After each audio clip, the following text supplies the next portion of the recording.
Siemaneczko, wkrótce nadchodzi Nordic Horizons, czyli nowe DLC do Euro Truck Simulator 2 i dziś zaczniemy część pierwszą naszego powrotu do nowości, które będą ukazane w najnowszym DLC. Przez ostatnie ponad 18 miesięcy SCS Software wrzuciło sporo ciekawych informacji. Zobaczymy, co nas czeka w tym rozszerzeniu. Niektórzy mówią, że premiera może być 10 lub 20 października tego roku, a ja mam nadzieję, że jeszcze przed świętami pojeździmy już po Nordic Horizons. Kurczę, te fiordy, no tam piękne drogi. Zanim zaczniemy, pamiętajcie, aby wrzucić subka, łapkę w górę i napiszcie mi w komentarzu, czy planujecie kupić nowe DLC. No i lecimy. Myślę, że nie wszyscy pamiętają, ale ponad 18 miesięcy temu SCS oficjalnie ogłosiło, że pracują nad nowym DLC do Euro Truck Simulator 2 Nordic Horizons. Będziemy mogli zwiedzać północną Europę, fiordy Norwegii, aż po Ocean Arktyczny, Norland w Szwecji i Laponię w Finlandii. Mam nadzieję, że przyszykują coś świątecznego z Mikołajem, tylko czy wyjdzie DLC przed świętami? W DLC pojawią się typowe, często czerwone drewniane domy, farmy, stodoły i klimatyczne wioski. Nie zabraknie też historii wikingów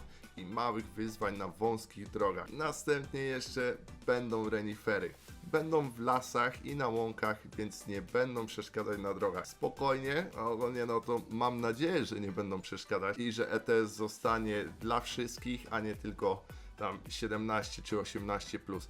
No i oczywiście będą też nowe miasta, przemysł, huty, papiernie i piękne widoki na przyrodę, lasy, jeziora i góry. A jeszcze teraz pomyślcie sobie, jak dodamy moda z zimą, śniegiem, to będzie coś pięknego. SCS Software próbowało wprowadzić graczy w tryb Nordic Horizons, pokazali kilka screenów z mapy i zachęcali graczy do zgadywania miejscówek w prawdziwej Skandynawii. Także widać, że Laponia, Norland i fiordy Norwegii będą odzorowane z dużą dbałością o detale. Jeżeli znacie te miejsca, napiszcie mi w komentarzu. A teraz przechodzimy do poznania zespołu tworzącego DLC. Dominik producent, Petr i Iwo liderzy mapy oraz projektanci Andrea, Ashley, Michael, Adam i Lucja. Każdy podkreśla ogrom pracy, który idzie w piękne odwzorowanie Skandynawii. To dzięki nim będziemy mogli poczuć klimat rzadko zaludnionych terenów, dalekich dróg i fiordów. Ja już się rozmarzyłem i czekam na to DLC.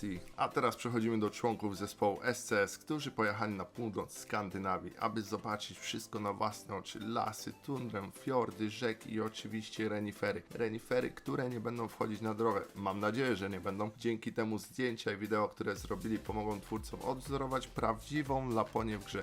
A wy napiszcie mi w komentarzu, czy byliście kiedyś w Laponii, czy w ogóle byliście kiedyś w północnej Skandynawii. W DLC pojawi się ponad 200 nowych modeli budynków, domy, mieszkania, biura, magazyny, sklepy, hotele i restauracje. Mam nadzieję, że będzie dużo ciasnych parkingów, w takich po prostu gdzieś przyhaczymy o jakiś kosz, słupek, tam jakąś lampę, znak czy coś takiego, albo samochód nawet, albo jakąś inną ciężarówkę. A nawet lubię po prostu stawać w takich miejscach, czasem sobie fotkę, ustawić na tapetę i mieć fajną pamiątkę, tak? I przede wszystkim, co jest najważniejsze, będziemy widzieć wszędzie skandynawski styl. Kolorowe drewniane domy, często czerwone, z dbałością o detale. No jak IKEA, ty tu urządzisz. Następnie projektant Paweł pokazuje, jak powstaje archipelag Lofotów w Norwegii. Góry otoczone wodą, kolorowe domki rybackie i wiele portów. Dzięki wcześniejszym doświadczeniom przy Austrii i Szwajcarii wie, jak odwzorować góry i przyrodę, zachowując realizm w grze. Powiem wam, że naprawdę nie mogę się doczekać, aż tam pojeżdżę. Na ultra jeszcze jakieś mody na grafikę, to naprawdę będzie przepięknie wyglądać. A teraz przechodzimy do miejsca, na które najbardziej wyczekuję, czyli fińskie Rovaniemi, stolica Laponii i dom świętego Mikołaja. Pojedziemy tam drogą E75, będziemy mijać rzeki Ousojoki i Kemijoki. W mieście znajdziemy m.in. Arktikum, centrum i muzea naukowe, Santa Claus Village, wioska świętego Mikołaja. No ciekawe, czy zrobią jakiś świąteczny event z świętym Mikołajem, bo no święta tuż. I przemysł południowej części miasta będzie, więc w DLC pojawią się też możliwości korzystania z lokalnych kontraktów i firm. Jakieś prezenty od świętego Mikołaja będziemy przywozić czy coś? byłoby fajnie. A teraz przechodzimy do norweskiego miasta Bodø na północ od koła podbiegunowego. Historia rybołówstwa i górnictwa, częściowo zniszczone w II wojnie światowej, teraz jest odbudowane. W grze zobaczymy m.in. Stormen Concert Hall, czyli sala koncertowa Stormen, i Aviation Museum, czyli Muzeum Lotnictwa. Będziemy mogli tam przyjmować kontrakty w porcie, na lotnisku czy w stoczni. A może w przyszłości przywieziemy jakieś głośniki na salę koncertową, albo będziemy przewozić jakieś muzealne samoloty, skrzydła czy coś takiego. No to tutaj zawsze jest miejsce do rozwoju. A teraz przechodzimy do najpiękniejszych miejsc, czyli lasy. SCS pokazało nam nordyckie lasy, czyli to, co będziemy mogli podziwiać jeżdżąc przez Norwegię, Szwecję i Finlandię. Na północy drzewa są niższe i rzadsze, bo klimat jest surowszy, a im bardziej na południe, tym gęstsze i wyższe lasy. Bardziej zielono i różnorodnie, to taki piękny krajobraz borealny, trochę surowy, trochę dziki, ale idealny do obserwacji przyrody i wirtualnego roadtripu. Nie mogę się doczekać, aż zacznę tam robić jakieś fajne screeny i ustawiać sobie na tapetę.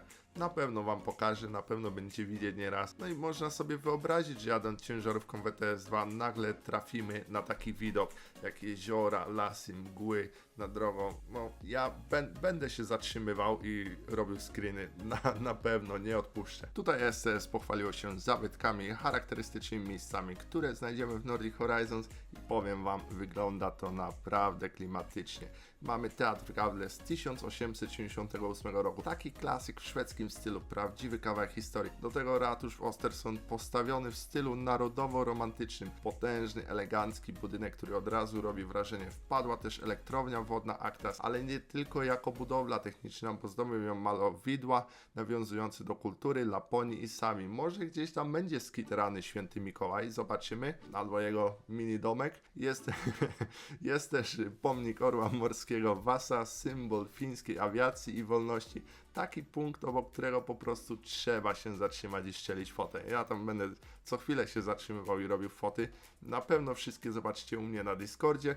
Do tego The Surge, czyli rzeźba w Kusamo, która wygląda jak ogromna fala zaklęta w metalu, a stoi sobie na środku ronda. Tam też będzie fota. No, też staniemy przy tym rondzie i będziemy strzelać fotki. No i na końcu jest kościół miejski Humea. Elegancka, ceglana świątynia z końcówki XIX wieku. Jak dla mnie po prostu powiem wam bomba. Mega sprawa, bo te wszystkie miejsca dodadzą klimatu i sprawią, że trasy będą różnorodne, ale przede wszystkim będą odwzorowane realistycznie i o to właśnie chodzi w ETS-ie. Na koniec 24 roku SCS pokazało nam szwedzkie Skavta, znane jako Guldstaden, czyli miasto złota. Wszystko przez bogatą historię przemysłu i górnictwa. Może u nich jest nasz złoty pociąg.